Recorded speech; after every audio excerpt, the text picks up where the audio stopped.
The Count disguised himself as a coachman to expose the heiress, but she already knew everything. Hello? Welcome to this journey that crosses time and touches the heart. This is the story of a count who believed he knew the human heart, but discovered he didn't. It is also the story of a woman who used her fortune to dignify the invisible and the forgotten. Amid disguises, revelations, and unlikely alliances, you will witness how pride can be broken, and how true love is born from mutual respect and the courage to recognize our mistakes. And you, where are you watching from? Let us know in the comments. Don't forget to subscribe to the channel and leave your like. Your support allows stories like this to continue being told. Now, take a deep breath and prepare yourself. Year 1887, City, London, England era, Victorian era. The October rain beat against the windows of Voss Manor with melancholic insistence. Count Maximilian Voss held in his fingers the 5th letter received that week. The red wax seal bore the initials, E.W. Lady Eleanor Wright, heiress to an unimaginable fortune. 5 letters, 5 marriage proposals, each one more direct than the last. Max stood up, his steps heavy on the faded Persian rug. The manor breathed silent decay. Faded curtains, silver candelabras sold long ago replaced by bronze replicas. The title still opened doors, but it didn't fill coffers. And that woman, with her obscene fortune and disconcerting insistence, could only want one thing, a title, the glamour of becoming a countess. Gold digger, Max muttered, crumpling the letter. But why the unease? Perhaps the way she wrote, always direct without flourishes. There was no flattery. Just, Count Voss, I believe our union would be mutually beneficial. Mutually beneficial. It sounded like a contract, not a romance. Max walked to the window. London dissolved into the grey mist. A couple hurried past, hands intertwined. A pang of loneliness hit him. He needed proof. To unmask that woman, expose her true intentions. The idea emerged slowly. To go to her not as a count but as a servant, as a coachman. He would observe her every gesture until the mask fell. He sat down and began to write. Lady Wright, I accept your acquaintance. I will send news shortly, M.V. When he sealed the letter, the rain had stopped. Max looked at the envelope as one looks at a trap about to be set. He didn't know yet that the hunter would soon become the prey.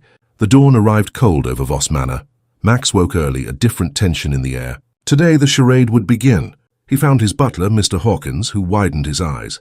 I'm going to spend a few weeks at Lady Wright's estate, as a coachman. You will send a letter recommending a trustworthy coachman. Forgive me, sir, but why?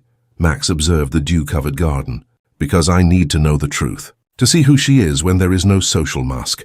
The manor emerged like a vision of stone and glass. Open windows, linen curtains billowing. It was imposing but different. He was received by the administrator. Thomas Finch?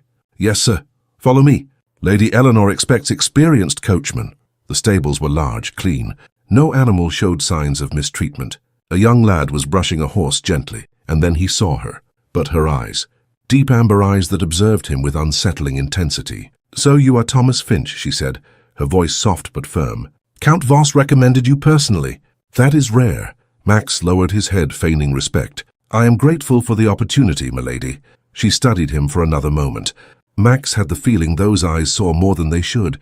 Welcome to the Wright estate, Thomas. Here we treat everyone with dignity. I expect the same from you. She walked away, leaving Max with the disturbing feeling that something in his plan had already begun to unravel. The first days were an unexpected education. Max, accustomed to comfort, now experienced the life of one who serves. Mornings began at 5, his body aching with unfamiliar fatigue. His hands grew calloused from reins and brushes. Let me help you, lad. Onyx is proud. He needs firmness but also respect. Max felt gratitude mixed with shame. Thank you, Arthur. We're all in this together here. Lady Eleanor always says, no one grows alone. While he worked, Max watched. And the more he watched, the more his certainties cracked. Eleanor was not like the ladies he knew. She came down to the stables personally every morning, petted the horses, talked to them. And more, she talked to the servants. Max witnessed a cook drop a tray of bread, panicking. Eleanor bent down, picking up the loaves, staining her dress. Mrs. Donnelly, look at me. Accidents happen. Are you hurt? No, milady. Then it's all right. We'll make more bread, and I don't want to hear about extra hours. At night in the servants' quarters, Max heard stories. Lady Eleanor paid the doctor for my sick daughter, a laundress recounted. She donated half the profits from the harvest to the orphanage, Arthur added. Half. Max remained silent, the confusion growing. On the third day, he witnessed Eleanor confront a nobleman who had slapped a servant. "Lord Ashford, I will not tolerate abuse on my property. My dear lady, the boy is just a servant. You humiliated him. That is not correction. It is cruelty." She took a step forward. "You are no longer welcome here. Leave." The man left, furious. Eleanor went to the slapped servant. "Are you all right, Peter?" "Thank you, milady. No one has ever defended someone like me. Everyone deserves to be defended. And when you have power, do the same for others. That's how we change the world. One gesture at a time." Max watched it all, his heart pounding. He had come expecting to unmask a villain. He was finding a heroine. And worse, he was beginning to admire her. That night, lying in his small room, Max wondered for the first time if perhaps he was the villain of this story. A week had passed since Max had assumed the disguise of Thomas Finch, and each day brought a new layer of discomfort and revelation. The routine of the Wright estate had become familiar, waking with the bell, caring for the horses, preparing the carriages, serving in silence. But what did not become familiar was the way Eleanor challenged all his expectations. "Uncle Edmund," Eleanor said with a polite but cold voice, "I insist on reviewing the orphanage's accounting books. There are discrepancies I cannot ignore." The man whom Max now knew to be Eleanor's uncle laughed hollowly. "My dear niece, you worry too much. I have been taking care of the orphanages for years. Everything is in order. Then there will be no problem in showing me the records." There was a tense silence. Max held his breath, attentive. "Eleanor, are you doubting me? Your own uncle?" "I am doubting the numbers, Uncle Edmund, not the intentions yet." The Wright manor was labyrinthine with marble corridors and wide halls. Max crept through the servants' passages, those invisible paths that allowed access. He reached a side door that led to Eleanor's study and pressed his ear to the wood. The voices were muffled, but he could distinguish the words. "See here."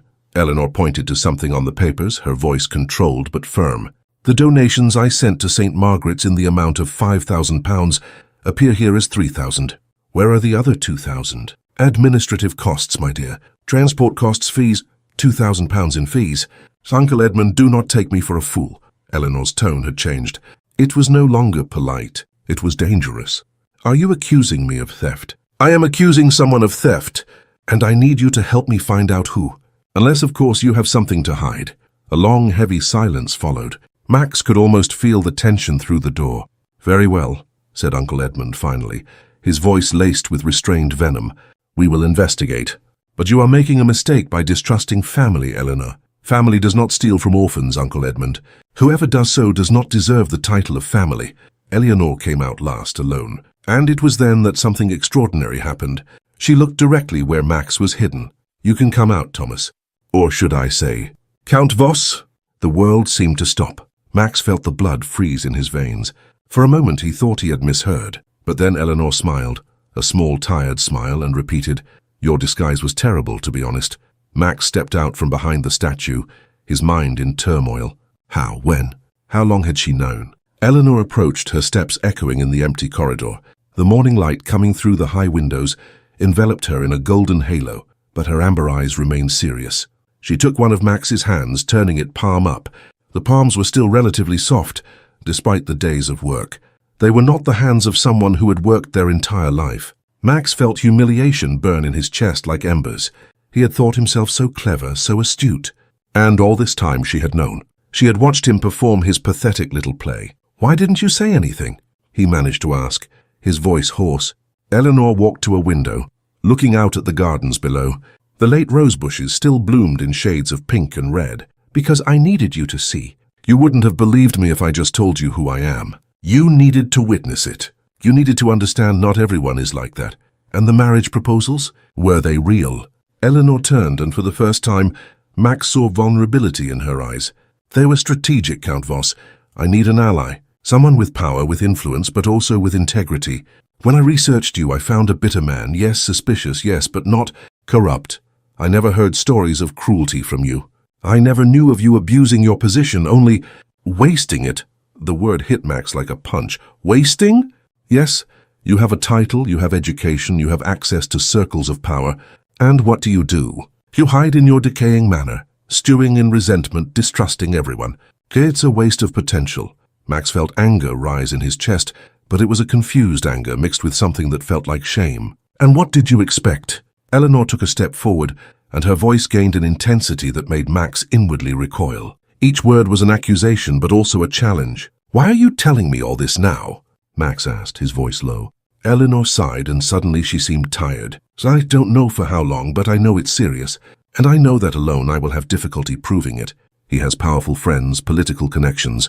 I need someone from the nobility at my side, someone whose word carries weight, and you thought I would be that someone. After ridiculing me, making a fool of me." Eleanor stared at him without blinking. "I didn't ridicule you, Count. You did that to yourself by assuming the worst of me without even knowing me. But it's not too late to change. It's not too late to do something that matters." The silence that followed was dense. Max looked at the woman before him, so different from everything he had imagined. There was no expected fragility in her, nor futile ambition. There was fire, purpose, a strength that completely disarmed him. And for the first time in years, Max felt something he thought he had lost, the desire to be better. "What do you need?" he finally asked. Eleanor smiled, and this time it was a true luminous smile. "First, take off those ridiculous clothes. You look like a third-rate theater actor." And despite everything, Max laughed. He truly laughed, a sound that had not echoed in his life for a long time. But as he laughed, a question remained. How had he been so blind? The following days brought a strange change in the dynamic between Max and Eleanor. He still wore the coachman's clothes, not because she demanded it, but because he himself had chosen to continue. There was something humiliating, and at the same time liberating in living without the weight of the title, without the expectations, without the constant need to prove his worth. But now, knowing that she knew, everything had become more complex.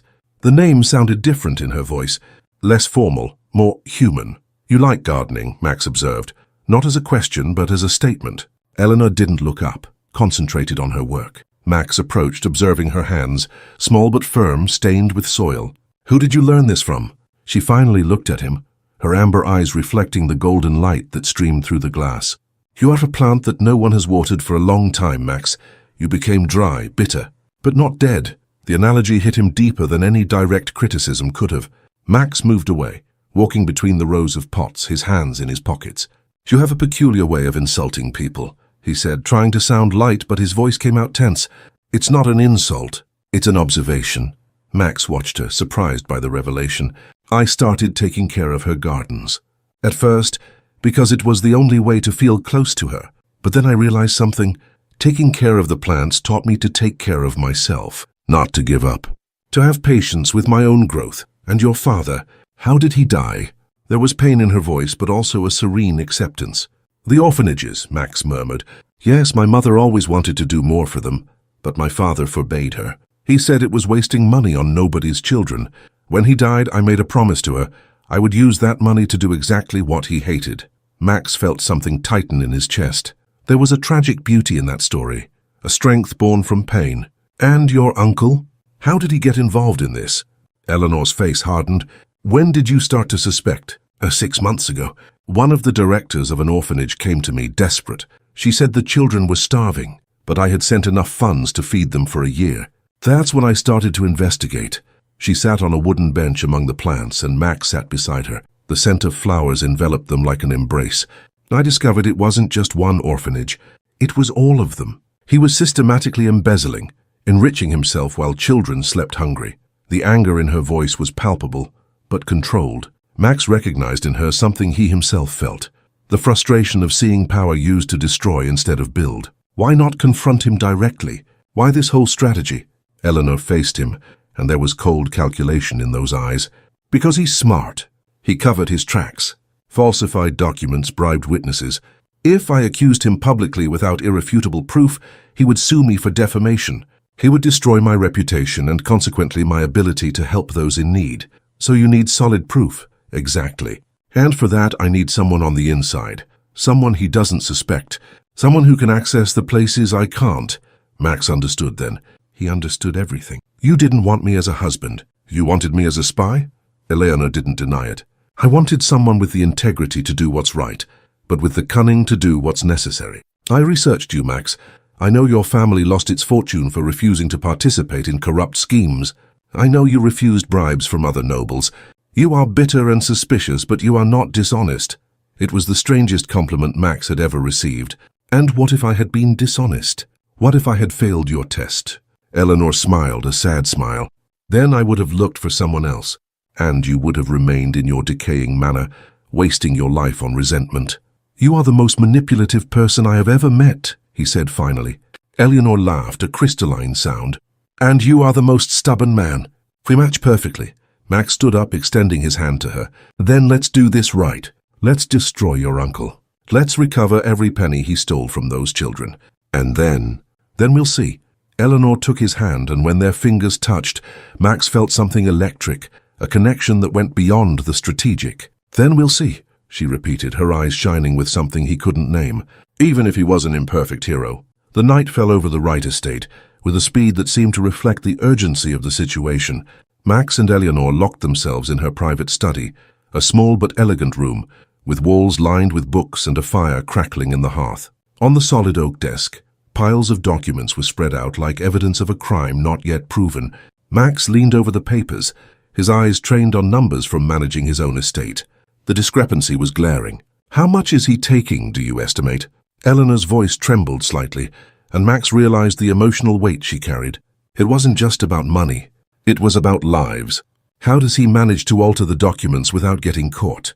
Eleanor sat down, rubbing her tired eyes. Max walked around the desk, standing beside her. Then we need something that cannot be denied. Something that will expose him publicly in an irrefutable way. Exactly. And that's where you come in. Eleanor opened a drawer and pulled out an invitation engraved on cream paper. Max took it and read, Charity Ball for the Orphans of London, Ashworth Manor, Saturday, October 15th. You think he keeps the real records there? I'm sure of it. Edmund is greedy, but he's not stupid.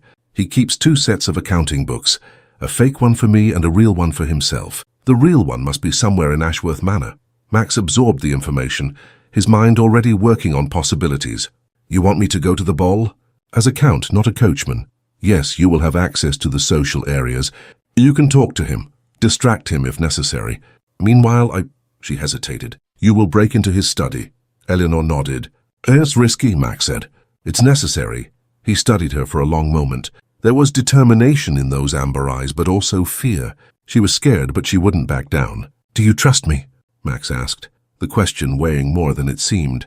Eleanor stood up, getting very close to him. Max could smell the soft scent of lavender she wore. I didn't trust you, she admitted. When I sent those marriage proposals, it was just strategy. You were a piece on the chessboard, someone useful. And now, she reached out, lightly touching his face, a gesture so intimate that Max almost recoiled. Her hand started to drop, but Max caught it, lacing his fingers with hers. You've changed my life, Eleanor. I don't know if for better or worse yet, but you've changed it. She smiled, a small but genuine smile. Change hurts. Growth hurts. But the alternative is to remain stagnant, Max, and that is a slow death, Max nodded. There were no more doubts, no more protective cynicism, just the clarity of what needed to be done. Then let's end this, he said, his voice firm. Eleanor formally extended her hand, feeling the surprising strength in those delicate fingers. Partners. When they separated, Eleanor was looking at him with surprise, but not anger. That was unexpected, she whispered. I didn't. Forgive me, I shouldn't have. She placed a finger on his lips, silencing him. Don't apologize, just not now. We have a war to win first. After we'll see what we are. Max nodded, his heart still racing.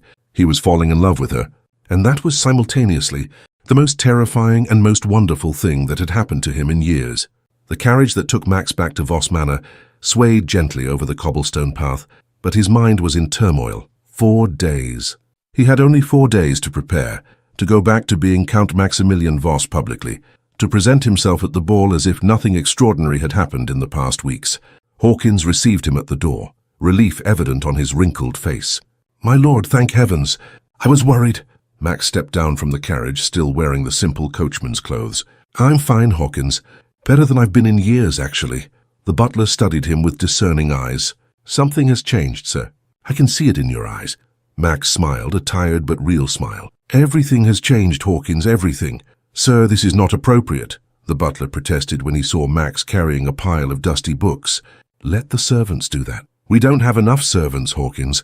And besides, I need to do this. I need to clean more than just the house. The butler didn't fully understand, but he respected it. Count Voss! I thought you would never again grace the nobility of London. I have a ball, Pemberton. An important ball. And I need to be impeccable. Tell me the tone, sir. Formal? Imposing? Conquering? Dignified, he said finally. I want to look dignified. The tailor smiled, understanding something Max hadn't said. I understand perfectly, sir. On the third day, a letter arrived. The red wax seal with the initials EW made Max's heart race. He opened it with almost trembling fingers. Count Voss, I have the honor of officially inviting you to the charity ball for the orphans of London, which will take place at Ashworth Manor this Saturday. Your presence would be not only welcome, but essential. Perhaps this will be the time to discuss those proposals I sent earlier. I believe we have much to talk about. Cordially, Lady Eleanor Wright. Max reread the letter 3 times.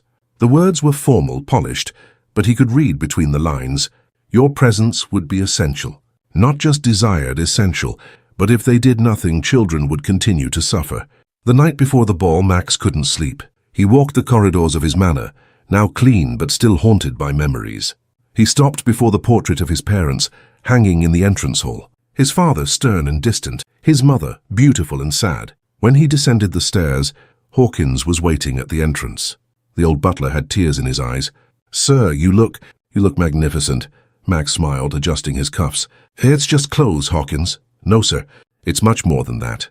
It's the return of the man I always knew you could be. The carriage that would take him to the ball was ready. Before leaving, Max turned to the butler.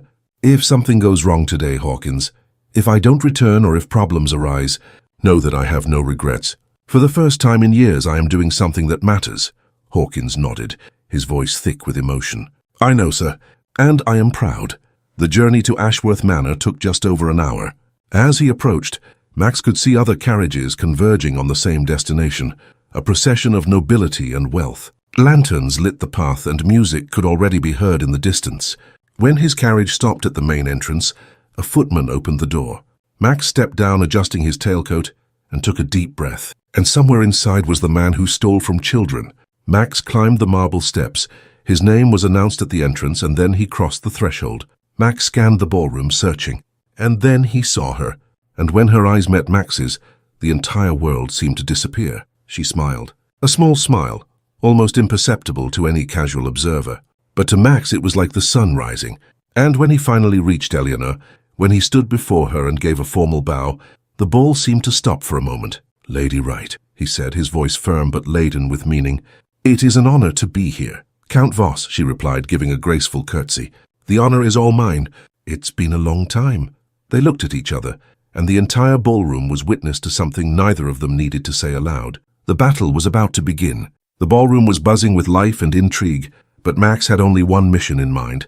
Eleanor, always strategic, had given him clear instructions. Keep Edmund busy while she looked for the incriminating documents. Max approached with the natural elegance of one born into nobility. Edmund noticed him immediately, his small eyes narrowing with interest. Count Voss! What a magnificent surprise. How long has it been since London has seen you at a social event? Max inclined his head politely. Mr. Wright, thank you for the invitation. It is a noble cause. Ah, yes. The orphans. Poor children need all the help they can get. I dedicate my life to them, you know. The hypocrisy in the words was so thick, Max could almost taste it. But he kept his face neutral, interested. It's admirable. Lady Eleanor told me about your work. At the mention of Eleanor's name, something flickered across Edmund's face. Suspicion? Fear? But it was immediately replaced by an oily smile. Practical, Max repeated, his voice neutral. Like managing funds, I suppose. Exactly. It's complex work, Count. It's not just about distributing money. There's logistics, contracts, negotiations. Many expenses that lay people don't understand. Max took a sip of champagne, observing Edmund over the rim of the glass. I imagine it's challenging. And profitable, I presume. There was a brief but charged silence. Edmund laughed, but the sound was hollow. Profitable? Well, there's compensation for my time, but it is above all a service. Mr. Wright, Max said, adopting a conspiratorial tone, may I be frank with you? Edmund leaned in, his eyes shining with poorly disguised greed. Please, Count. I am seriously considering Lady Eleanor's proposals. She is an exceptional woman, but being practical, I need to understand her financial situation completely. A man doesn't marry without knowing the details. Edmund practically salivated. Perfect. The more time he spent with Edmund, the more time Eleanor would have. Return? Max had to control his disgust. And you advise her differently. I tried, but she's stubborn. Inherited it from her mother. My poor brother, may he rest in peace, was always weak with her. Edmund drank generously, the alcohol loosening his tongue. But if you marry her, Count, together we could better manage the resources. A man like you understands business, real profit. We could be partners. There it was. The corrupt proposal disguised as an opportunity. Max pretended to consider it. That's an interesting offer. But tell me, Mr. Wright, his voice low and conspiratorial. Max felt nausea rise in his throat. The man was openly confessing his crime, assuming Max would be an eager accomplice. And Eleanor doesn't suspect? Edmund laughed, an unpleasant sound. I see, Max said slowly, each word heavy. And how much do you estimate you are optimizing per year? Edmund broke into a greedy smile. Thousands of pounds, Count, thousands. And with you in the family, we could double that. Max put his glass aside, unable to drink any more in this man's company. It's a bold proposal, except for the children, Max thought, except for those who are starving while this monster lines his pockets. At that moment, there was a soft knock on the door. A servant entered hurriedly. Pardon me, Mr. Wright, but there's a problem in the gardens. One of the guests... There's been an incident, Edmund huffed, irritated. Can't I have a moment of peace? Very well, very well. He stood up, adjusting his waistcoat. Count Voss, think about what we discussed. And when you decide to proceed with the marriage, find me. We will do great things together. Edmund left in a hurry, and Max was left alone in the study, the man's words echoing nauseatingly in his mind. Now he understood why Eleanor needed to destroy him. Edmund wasn't just corrupt. He was devoid of humanity. Max left the study and returned to the ballroom. He looked for Eleanor but didn't see her. His heart sped up. How long had she been up there? Had she found anything? Was she in danger? He forced himself to stay calm, casually circling the ballroom, accepting more champagne he didn't drink, smiling politely at acquaintances. And then he saw her descending the main staircase, her face perfectly composed, but there was something in her eyes. Excitement, triumph. She had found it. Eleanor crossed the ballroom to him, and when they were finally close, she whispered so low only he could hear, I got it. 3 complete accounting books. They're hidden in my carriage. Max had to control the urge to hug her right there. Excellent. Let's leave discreetly. Together. But then Edmund returned, accompanied by a tall, thin man Max recognized as the Wright family lawyer, Lady Eleanor. Count Voss! What a wonderful coincidence to see you together. Edmund was smiling, but there was something dangerous in his eyes. Uncle Edmund, Eleanor replied with polite coolness. The ball is magnificent. Yes, yes. We were raising impressive funds tonight. But tell me, dear niece, you weren't looking for something upstairs, were you? Max's blood ran cold. Eleanor didn't blink. I was looking for some fresh air. The ballroom is a bit stuffy. It's just that one of the servants mentioned seeing you leaving my private study. The study that is always locked. Curious, don't you think? Eleanor held his gaze, and Max could see the silent battle between them. It must have been a mistake. There are so many corridors in this manor. Edmund took a step closer, his voice low and threatening. Max intervened, placing himself partially between them. Mr. Wright, I believe you are implying something unpleasant about a lady. Edmund stared at him, assessing. Just protecting my family, Count Voss. I hope you understand. I understand perfectly, Max replied, his voice icy. And I hope you also understand. The declaration echoed like silent thunder. It was a public statement, a clear positioning. Max was officially on Eleanor's side. Edmund took a step back, recalculating. I see. Well, then I wish you both happiness. But his eyes said something else. They said, war. Eleanor lightly touched Max's arm. Let's go, Count, it's late. He knows, she whispered. He knows we took something. Max held her trembling hands. It doesn't matter. We have the documents. We have the proof. Now it's a race against time. He will try to stop us. He will use all his power. Then we need to be faster. Eleanor looked him in the eyes, vulnerability and determination mixed. You're doing this. You're risking everything. Max squeezed her hands tighter. For you, for those children, for myself. Yes, I am. And as the carriage carried them back through the London night, they both knew they had crossed a line from which there was no return. The war was declared. The following days were ones of frantic work. Max and Eleanor locked themselves in the library of Wright Manor, the stolen accounting books spread across the table like evidence of a meticulously planned crime. The children, he murmured, his voice breaking. Those poor children. And I knew nothing about it. Eleanor touched his shoulder gently. It's not your fault, Arthur. He deceived everyone. Max was cataloguing every discrepancy, every diverted fund. The numbers were devastating. St. Margaret's Orphanage, $3,000 embezzled over 2 years. Holy Cross, $2,500, St. Joseph, $4,000, and the list went on. In total, Edmund had stolen over $15,000, a fortune that should have fed, clothed, and educated hundreds of children. "It's monstrous," Max said, anger making his voice tremble. "Monstrous." Eleanor was by his side, reading one of the books over his shoulder. Her presence was comforting, solid. Max leaned back in his chair, rubbing his tired eyes. He had slept little in the past few days. "We need to make this public, not just to the authorities, but to society. If all of London knows, he'll have no way to escape." "How?" "The newspaper, the London Times. I have an acquaintance there, a journalist named Henry Blackwood. He has integrity, can't be bought, and he loves to expose high society scandals." Eleanor nodded, hope shining in her eyes. "But we'll only have one chance. If Edmund finds out before publication, he'll block everything. Then we need to be fast and secret."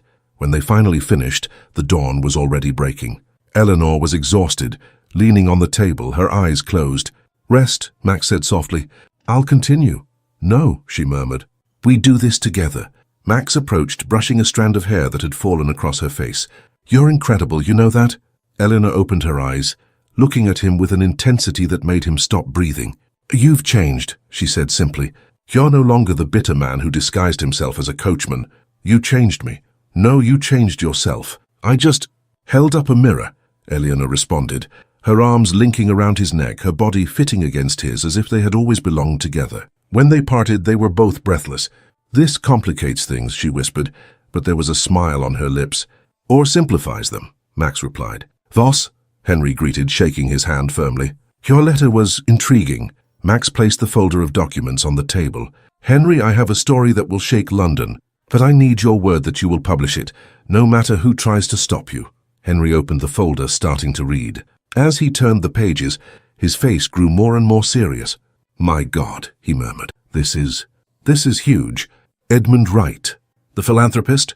It's a sham. Everything is a sham. And I have irrefutable proof." Henry continued reading, taking notes quickly. "If I publish this, Voss, there will be retaliation. Edmund has powerful friends. The newspaper itself could face pressure." "I know, but you always said that journalism exists to expose uncomfortable truths." Henry looked him in the eyes. "Why are you doing this? What do you gain from it?" "Nothing material," he admitted, "but perhaps something more important, perhaps my own soul." Henry smiled, a rare smile. "Then let's destroy a monster." They spent hours reviewing the documents, planning the publication. Henry would be meticulous, check every fact, make the article unassailable. "I'll publish in 3 days," Henry said finally, "on the front page, with your name as the source, if you agree." "I agree, but keep Lady Eleanor's name out of it. She has suffered enough." "Agreed." Max returned to the Wright estate at dusk, finding Eleanor waiting anxiously at the entrance. "And 3 days. He publishes in 3 days." Eleanor let out the breath she had been holding. "So now we wait and prepare for the storm." That night, sitting in the garden under a starry sky, they talked about the future, about what would come after, when Edmund was destroyed, when justice was served. "Will you continue with the orphanages?" Max asked. "Of course, but now with proper management, with trustworthy people. I want to expand, create schools, give these children a real future. You'll need help." Eleanor looked at him sideways, a smile playing on her lips. "Are you offering, Count Voss?" "Perhaps, depending on the terms." "What terms?" Max turned to her, taking her hands. "Those marriage proposals you sent me, are they still on the table?" Eleanor laughed, a light, happy sound. "Depends. Are you accepting out of love or strategy?" "Out of love," he said simply. "Real, true, terrifying, and wonderful love." Eleanor's eyes filled with tears. "Then yes, 1,000 times yes." And there, under the stars, as justice prepared to fall upon a corrupt man, 2 hearts finally found their place. The 3 days of waiting were the longest of Max's life. He remained at the Wright estate, officially as Eleanor's guest, but in reality as her protector. Edmund had become too quiet, and that was worrying. "Arthur, what happened?" Eleanor knelt beside him. The old man coughed, opening his eyes slowly. "2 men came during the night, looking for something. When I tried to stop them, they struck me." Max felt his blood run cold. "Edmund, he sent thugs." "What were they looking for?" Eleanor asked. "The books, milady." They heard something about documents. Max helped Arthur to his feet. "The books are safe. I made copies and hid them in 3 different places. Edmund can search all he wants, but the incident made it clear they were in real danger. Edmund wasn't just trying to suppress evidence. He was willing to use violence. That night, Max insisted Eleanor not be alone. He sat in a chair outside her room, a revolver in his lap, vigilant. Around 2 in the morning, he heard footsteps. He stood up silently, the gun in his hand. A figure emerged in the dark corridor. Max recognized him. It was Peter, the young servant Eleanor had defended from Lord Ashford. "Peter, what are you doing awake?" Oh, the boy looked frightened. "Count, I saw men in the gardens. Strange men. They're not from the estate." Max immediately woke 2 other trusted servants. Together they went out to investigate. The garden was shrouded in mist, the moon almost invisible behind the clouds. And then Max saw them, 3 men dressed in black, sneaking toward the manor. "Halt!" Max shouted. The men turned, and there was a moment of hesitation. Then one of them drew a knife. Max fired into the air, a warning. The sound echoed in the silent night like thunder. "The next one will be at you." The men retreated, running toward the gates. Max and the servants chased them, but they were fast. They managed to jump the walls and disappear into the darkness. When he returned, Eleanor was at the door, pale. "What was that?" "Intruders. Probably sent by your uncle." Eleanor went inside, her legs trembling. Max followed her, closing and locking all the doors and windows. "He's desperate," Eleanor said, sitting on the living room sofa. "He knows we're close to exposing him." Max sat beside her, still holding the gun. "One more day. Just one more day until the publication. And what if he tries something worse? What if he comes himself?" Max pulled her close, feeling her tremble. "I won't let anything happen to you. I promise." They stayed like that until dawn, one giving strength to the other. On the 3rd day, Max woke with renewed urgency. Today the article would be published. Today the truth would come out. He sent Peter to the city with instructions to buy several copies of the Times as soon as they were released. Around noon, Peter returned, running, holding a bundle of newspapers. "It's out. It's on the front page." Max took a copy with trembling hands. And there it was, in bold letters.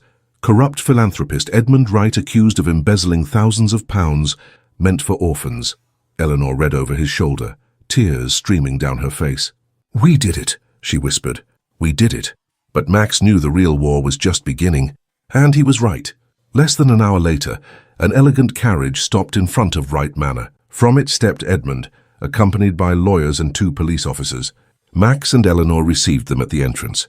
Edmund was red with fury, his hands shaking. "You?" He pointed at Max. "You betrayed me. I trusted you."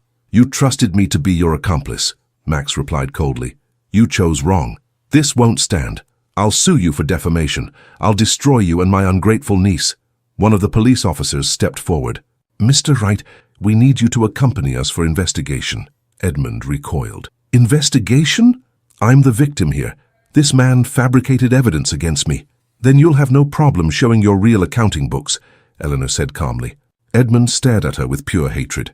"You were always a sentimental fool, Eleanor, like your pathetic mother." It was Max who moved first, taking a threatening step toward Edmund, but Eleanor held him back. "He's not worth it," she said. "He's already destroyed, he just doesn't know it yet." And she was right. In the following days, the story exploded in every London newspaper. Society was scandalized. A man who presented himself as a benefactor of the poor revealed as a thief of starving children. Within a week, Edmund Wright was formally arrested, charged with fraud, embezzlement and corruption. Max and Eleanor watched his arrest from the manor window. They saw him put in handcuffs, thrown into a police carriage, taken away. "It's over," Eleanor said, leaning on Max. "No, now the real work begins. Now we rebuild." And that night, as London buzzed with the news, 2 wounded hearts found peace in each other's arms. The weeks following Edmund's arrest were turbulent. Max and Eleanor discovered that taking down a corrupt man was just the first step. Recovering what was stolen and rebuilding trust was much harder. Eleanor visited each institution personally, and each visit broke her a little more. "How did I let this happen?" she cried one night after returning from St. Margaret's. "They were my responsibility, and I failed." Max held her tightly. "You didn't fail. You trusted someone who didn't deserve it. That's different. And now you're fixing it. You're saving these children." But saving required more than good intentions. It required massive funds, complete reorganization, hiring new and trustworthy staff. Eleanor drained her financial reserves. Max contributed what little he had, but it still wasn't enough. It was Arthur, the old coachman, who had the idea. "Milady, why don't you ask for help? Not from other corrupt nobles, but from the people. From society. Tell the children's story. People with good hearts will help." And that's exactly what they did. Max used his title and connections to invite the cream of society. But this time, not just the rich. Also prosperous merchants, liberal, professionals, anyone who could and wanted to contribute. The preparation was intense. Eleanor worked day and night, organizing every detail. Max stayed with her, always by her side. "You're going to exhaust yourself," he warned one afternoon, finding her asleep on piles of invitations. "I can't stop," she murmured, half awake. "Every day I lose is another day of suffering for them." Max carried her to her room, gently placed her on the bed, and covered her with a blanket. "Rest. I'll continue the work." And he continued. For the first time in his life, Max found true purpose. He wasn't just helping Eleanor, he was helping hundreds of innocent lives. And on the walls, something innovative, photographs. Eleanor had hired a photographer to document the conditions of the orphanages. The images were harsh, honest, devastating. Children with huge eyes and thin bodies, looking at the camera with hope mixed with despair. When the guests arrived, they were greeted not with flattery but with raw truth.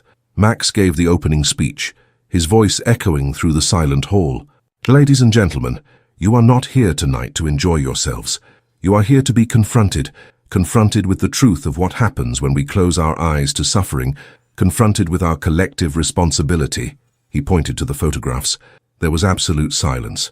"I will donate £1,000, she said with a firm voice, "and I demand to be kept informed about every child my money helps." By the end of the night, they had raised over £20,000 and dozens of offers of services. Eleanor cried openly, embraced by Max. "We did it," she whispered. "We did it." Max wanted to publicly confront the slanderers, but Eleanor stopped him, and she was right. Slowly, the rumors lost strength in the face of tangible results. St. Margaret's was renovated. New beds, nutritious food, proper clothing, qualified teachers. The children began to flourish. Eleanor brought Max to meet her. "Annie, this is Count Voss. He helped save your orphanage." The girl looked at Max with her big blue eyes. "Are you a hero?" Max knelt to be at her height. "No, Annie. I'm just a man who tried to do the right thing. The real heroine is Lady Eleanor." Annie hugged Eleanor tightly. "I love you, Lady Eleanor." And Eleanor, this strong and strategic woman, broke down in tears. That night in the garden of Wright Manor, Max finally asked the question he had been saving. "Eleanor, I know we're in the middle of all this, I know. Will you marry me? For real, not for strategy, but because I love you more than I thought." "Possible to love anyone?" Eleanor smiled through her tears. "I thought you'd never ask." And there, under the same stars that had witnessed them decide to destroy a monster, they sealed a promise of a shared future.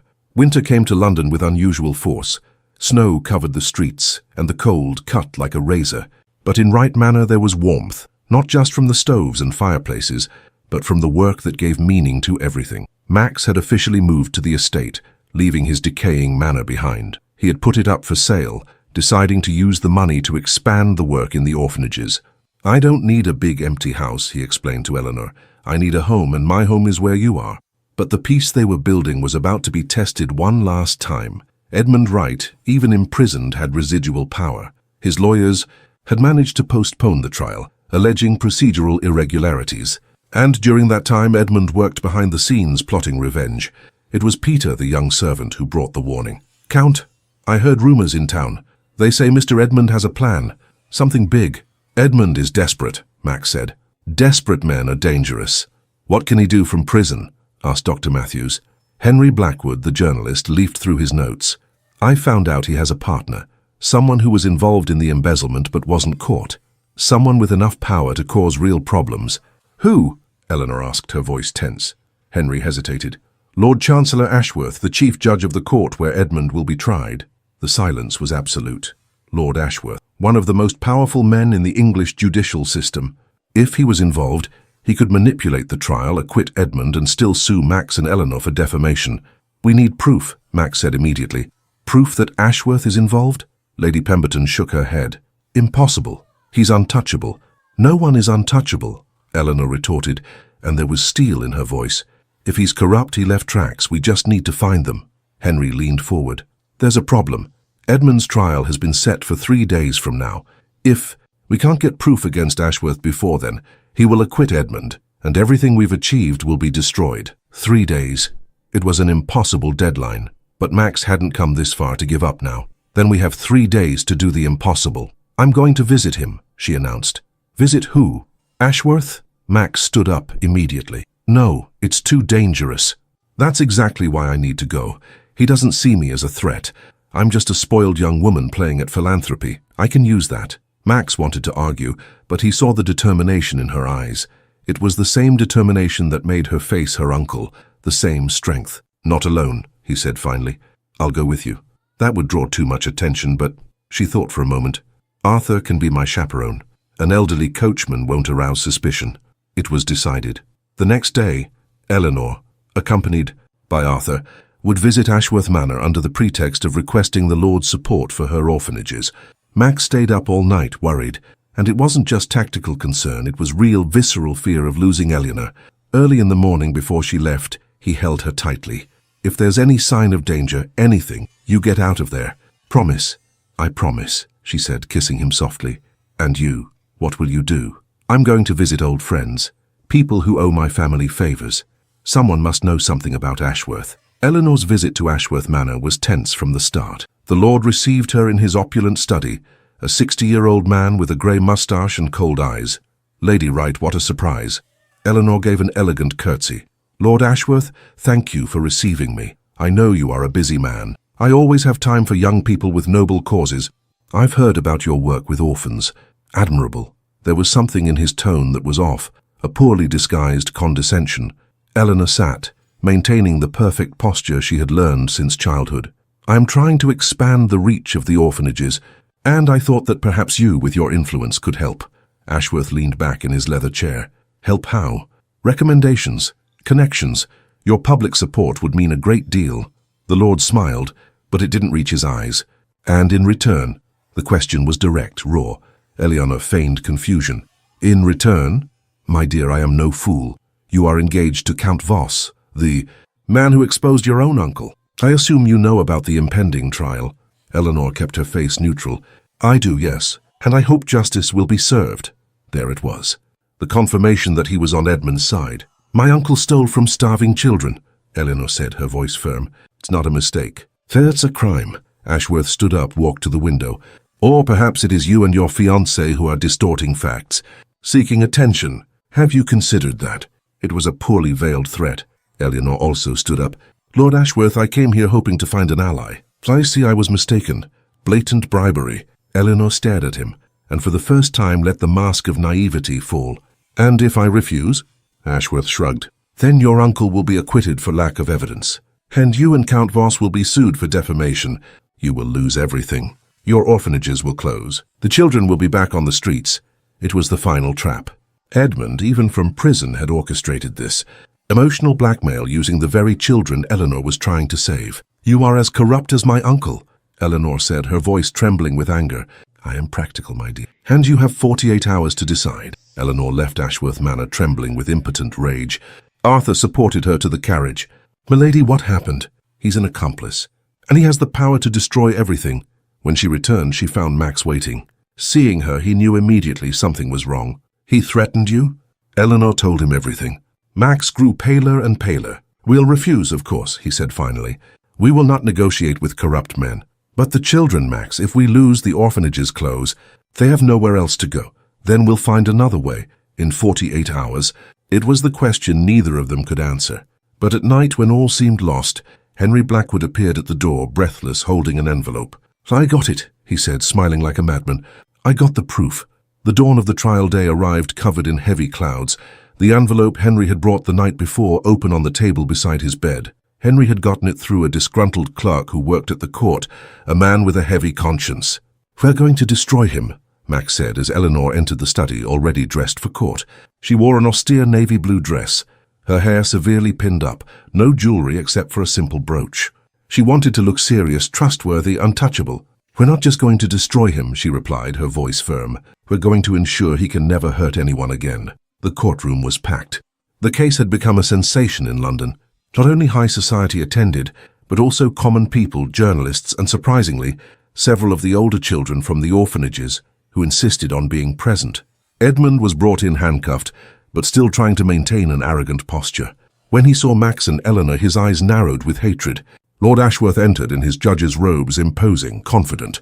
He looked at the packed room and smiled slightly, announcing, "We will begin the proceedings," banging his gavel. When it was the prosecution's turn to present evidence, Max stood up.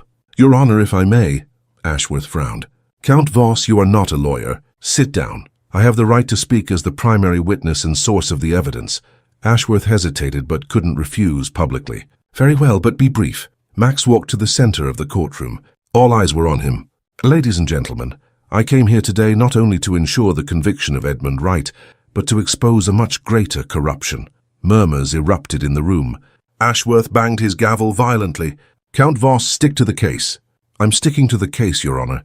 The case of how an entire system is corrupted when those who should ensure justice are criminals themselves." Ashworth turned pale. "Are you implying something?" "I am not implying. I am stating." Max nodded and Henry Blackwood stood up carrying the documents. "I have here proof that Lord Chancellor Ashworth not only knew of Edmund Wright's crimes, but actively participated in them, receiving percentages of the embezzled funds." The court exploded in shocked exclamations. Ashworth stood up, his face red. "This is an outrage. It's defamation. Arrest this man." "By what authority?" Max shouted back. "The authority of a corrupt judge? Here are the bank statements. Here are the letters. Here is your own signature authorizing forgeries." Henry distributed copies of the documents to the other judges present, to the journalists, to anyone he could reach. Ashworth tried to descend from the podium, but was blocked by police officers who, seeing the evidence, realized the gravity of the situation. "You have no idea who I am," Ashworth yelled. "I am untouchable." "No one is untouchable in the face of the truth," Eleanor replied, standing up for the first time. She walked to the front, and although she was small compared to the men around her, her presence dominated the room. The children, understanding on some deep level what was happening, began to clap. Slowly at first, but growing in volume, and then the entire room exploded in applause. "I confess," he said suddenly, his voice broken. "I did it all. I stole, I lied, I manipulated, and Ashworth helped me. It's all true." The confession was like a bomb. Edmund was immediately convicted, and Ashworth arrested for his own trial. When Max and Eleanor left the courthouse, they were met by a cheering crowd, journalists shouting questions, children running to hug Eleanor, common people offering thanks. But in the midst of all that celebration, Max only looked at Eleanor. "We did it," he said, taking her hand. "We did it," she repeated, tears streaming down her face. And there, on the steps of the courthouse, in front of all of London, they kissed.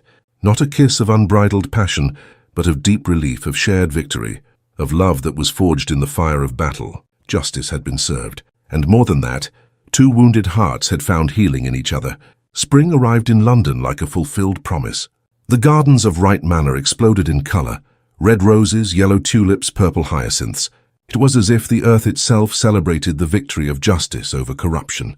But more important than the punishment of the guilty was the rebirth of the innocent. Max visited the orphanages weekly, often bringing books from his own library for the children.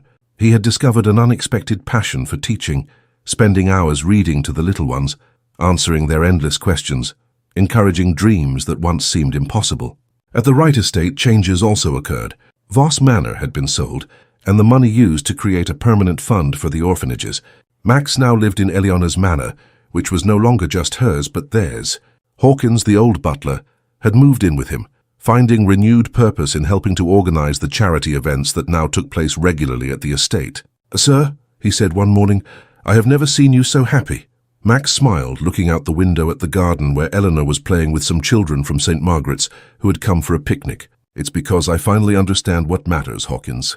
It's not title, it's not wealth. It's purpose, it's love. It's making a real difference in someone's life." The butler nodded, his eyes shining. "Your father would be proud, and perhaps he would be.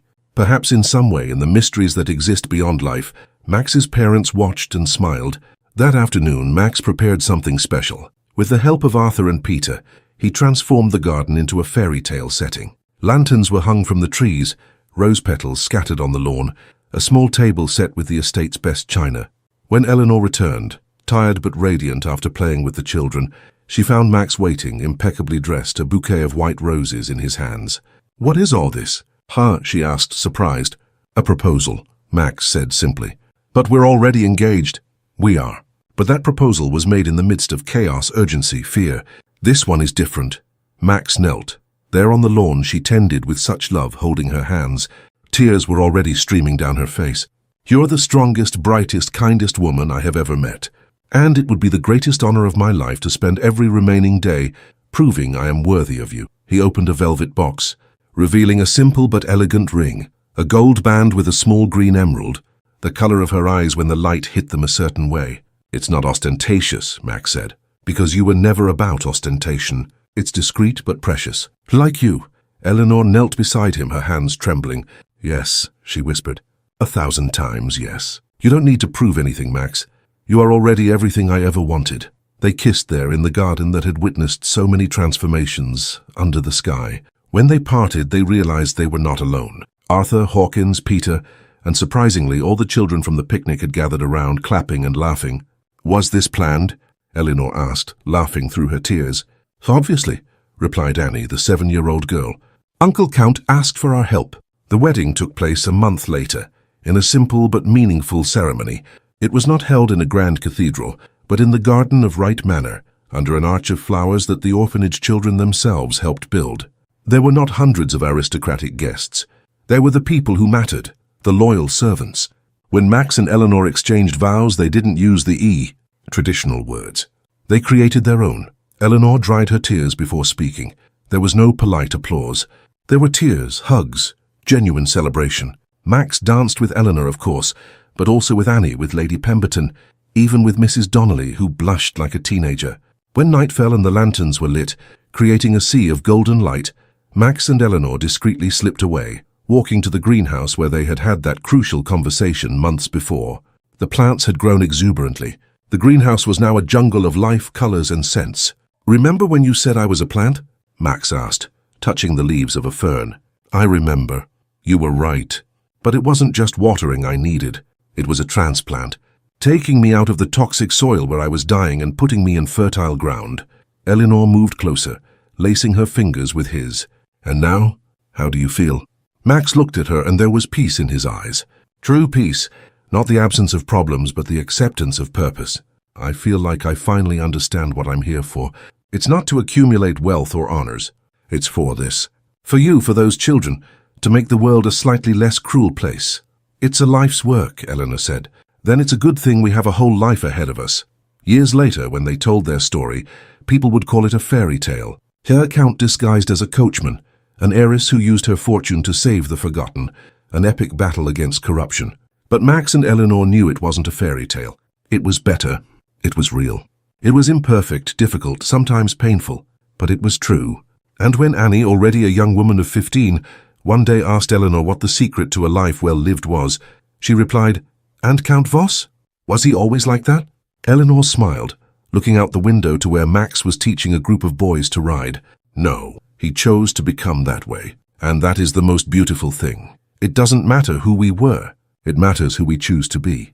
And in that simple but profound lesson lay the essence of everything they had lived. In Wright Manor, where silence and resentment once dwelled, the laughter of children now echoed. In the orphanages that almost died from neglect, bright futures blossomed. And in the hearts of two imperfect but determined human beings, a flame burned that no darkness could extinguish, the flame of hope, love, and justice.